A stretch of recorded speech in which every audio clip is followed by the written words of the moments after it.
Mm, una noche con Venus y otra con Mercurio. Mm, Hablaremos de la predisposición a enfermar y sobre todo de una enfermedad de transmisión sexual. Ahondaremos en la sífilis, una enfermedad que es provocada por una bacteria de nombre Treponema pallidum. Es un microorganismo de forma espiral. Puede ser una infección muy complicada para la humanidad. Y es que pocas infecciones llegan a tener etapas. Y en este caso la sífilis logra tener tres etapas muy diferentes. Debido a que la bacteria es muy pequeña, nuestro sistema inmunológico se le ha dificultado detectarla. Su nombre proviene del filósofo veronés Girolamo Fracastor, que en uno de sus poemas narra que el dios Apolo, que era encargado de la salud, castiga con esta enfermedad a un pastor de nombre Sífilus por haberlo desafiado. Por otra parte, la sífilis tiene varias formas de transmisión, pero se le conoce como enfermedad de transmisión sexual por ser la forma más común en que inició esta enfermedad. Los signos y síntomas de esta enfermedad se presentan en el área genital. Esta infección es muy vieja y aún en la actualidad sigue siendo parte importante en las estadísticas a nivel mundial. Ya no es tan importante como la gonorrea o el papiloma, pero sigue prevaleciendo. Aún en la actualidad se desconoce mucho de ella, existiendo tres teorías al respecto de su origen. La primera teoría es la precolombina, donde la sífilis se dice que es europea, que es donde se manifestó por primera vez por los hallazgos y pruebas a través del tiempo en esqueletos humanos, que mostraban lesiones en forma de hoyitos en los huesos, siendo esta una característica muy importante del miasma de la sífilis. Esta caries es parecida a la caries dental, pero un poco más prominente. Se dice que estas lesiones también parecían lepromatosas, concluyendo que como toda infección que es creada por un virus o bacteria, evoluciona y al mutar cambia el síntoma. Al inicio de la enfermedad, esta tenía síntomas y signos que se llegaban a confundir con la lepra. La segunda teoría es la del intercambio colombino, donde la sífilis se dice que es americana, pues es en el tiempo en que las actividades comerciales y de conquista fueron marítimas y esto ocurrió algunos años antes del descubrimiento de América, donde encontraron esqueletos con síntomas claros de sífilis en algunos varones tripulantes de navíos que habían presentado esta infección.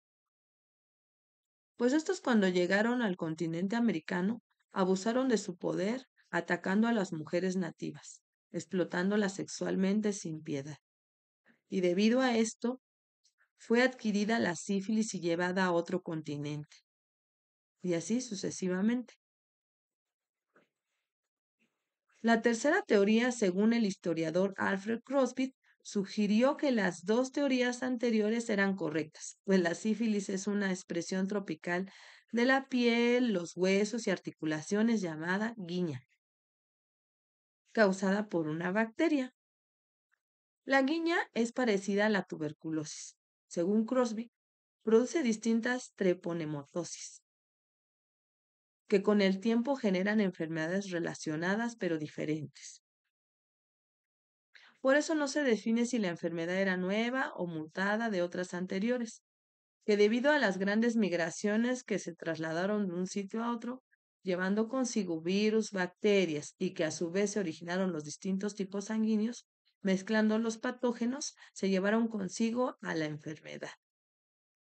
Ya en Europa, después de las tres teorías anteriores, narra que desde Nápoles la enfermedad barrió hasta Europa.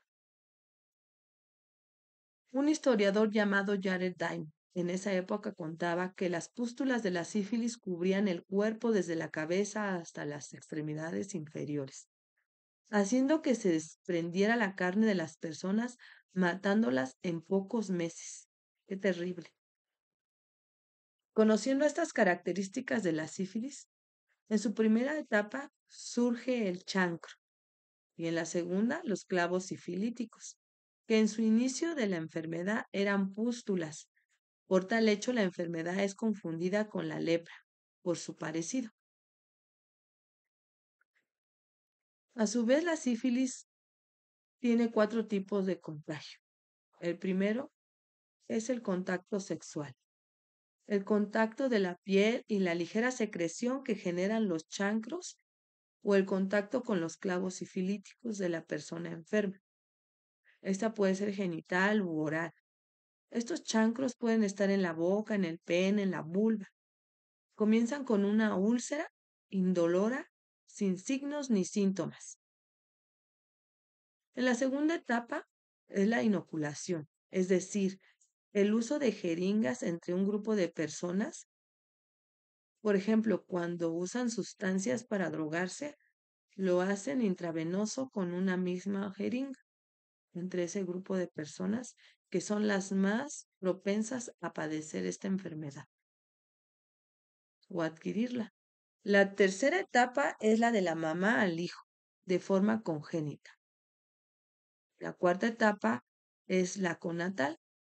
Cuando el bebé atraviesa el canal de parto, se contagia de la enfermedad, ya que es donde el neonato adquiere su sistema inmunológico y por ende la enfermedad. El treponema puede sobrevivir en varias décadas, donde las mujeres son las más desafortunadas en su curación y en el tiempo de padecerlo. Y la razón es que los genitales femeninos están internos, donde el chancro aparece en el cuello uterino y este puede llegar a invadir otros órganos. En el hombre se manifiesta en la parte externa, en el pene, testículos, recto, o también puede aparecer en la boca al igual que en la mujer. Después de 3 semanas se presenta una ampolla no dolorosa que rápidamente se ulcera, convirtiéndose en una llaga parecida a una herida abierta, como una quemadura llamada chancro. Un chancro con tratamiento o sin tratamiento desaparece al mes. Y esto hace pensar que ya se curó el enfermo y que se ha librado de esta enfermedad tan terrible. Pero la realidad es que solamente ha terminado la primera etapa para dar paso a la segunda, donde aparecerán los clavos sifilíticos ya con síntomas como son dolores articulares, dolores de garganta, fiebre, pérdida de peso, caída del cabello, y puede aparecer a los 6 meses de haberse quitado ese chancro y manifestarse en distintas partes del cuerpo. Es altamente contagioso. En esta etapa es de latencia, porque se quita y regresa la enfermedad. Puede quedarse por el resto de la vida del enfermo en constante latencia.